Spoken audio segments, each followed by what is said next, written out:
3 जून को जो कानपुर में हुआ उसके पीछे कौन? क्या हिंसा के पीछे पीएफआई का हाथ है?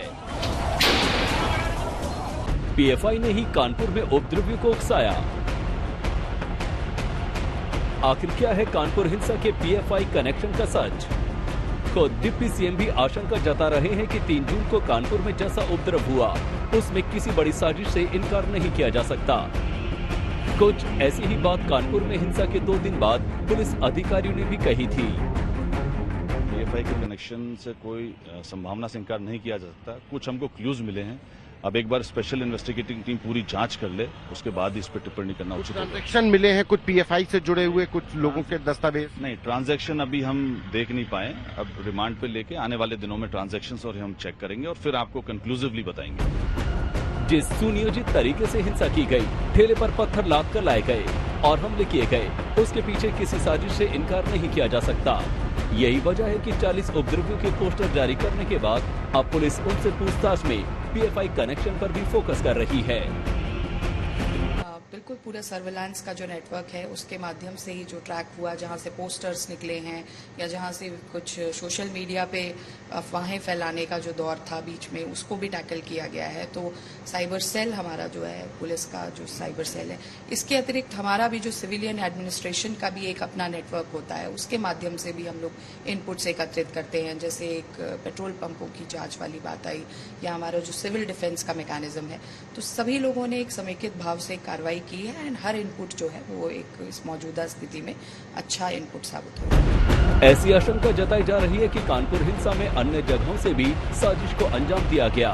कानपुर पुलिस अब तक कई आरोपियों के मोबाइल फोन जब्त कर चुकी है। सोशल मीडिया पर पोस्ट किए गए भड़काऊ पोस्ट भी जांच के दायरे में है। कुछ आरोपियों से पीएफआई से जुड़े दस्तावेज भी मिले हैं। मास्टरमाइंड बताए जा रहे जफर हाशमी के दफ्तर से पीएफआई के स्टूडेंट विंग सीएफआई के दस्तावेज मिले हैं। मुख्य साजिशकर्ता माना जा रहा जफर हयात हाशमी कानपुर हिंसा के बाद फौरन लखनऊ भाग गया था। पुलिस ने उसके दफ्तर पर भी छापेमारी की। तब कुछ यूट्यूब चैनल का भी खुलासा हुआ जिनके जरिए 3 जून को कानपुर बंद की अपील की गई थी।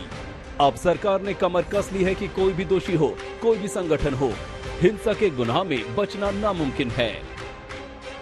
कानपुर में जो दंगा करने की कोशिश करने वाले तत्व हैं, उनको पकड़ करके उनके खिलाफ कठोरतम कार्रवाई करने के लिए जो भी आवश्यक कदम होगा नियम के दायरे में उठाया जाएगा। लेकिन कानपुर सहित उत्तर प्रदेश में कोई दंगा करने की कोशिश करे, कोई गुंडागर्दी करने की कोशिश करे, अपराध करने की कोशिश करे और वह अगर ये समझे कि वो बच जाएगा तो वह युग अब समाप्त हो गया है।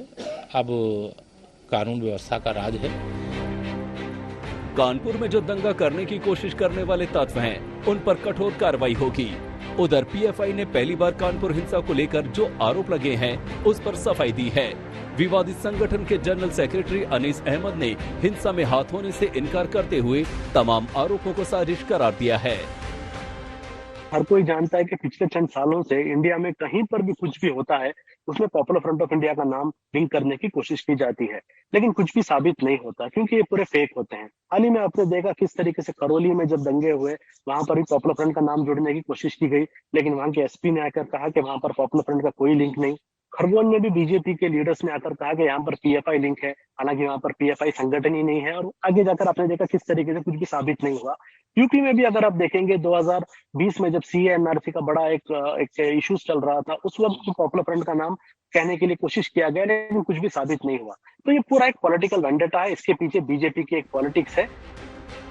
पुलिस अब तक कानपुर हिंसा के 50 आरोपियों को गिरफ्तार कर चुकी है। कई और भी रडार पर हैं। जांच तेजी से जारी है। ऐसे में जल्द पीएफआई कनेक्शन का पूरा सच सामने आ सकता है। कानपुर से रंजय सिंह, संतोष शर्मा और लखनऊ से आशीष श्रीवास्तव के साथ दिल्ली से अमित भारद्वाज, आज तक ब्यूरो।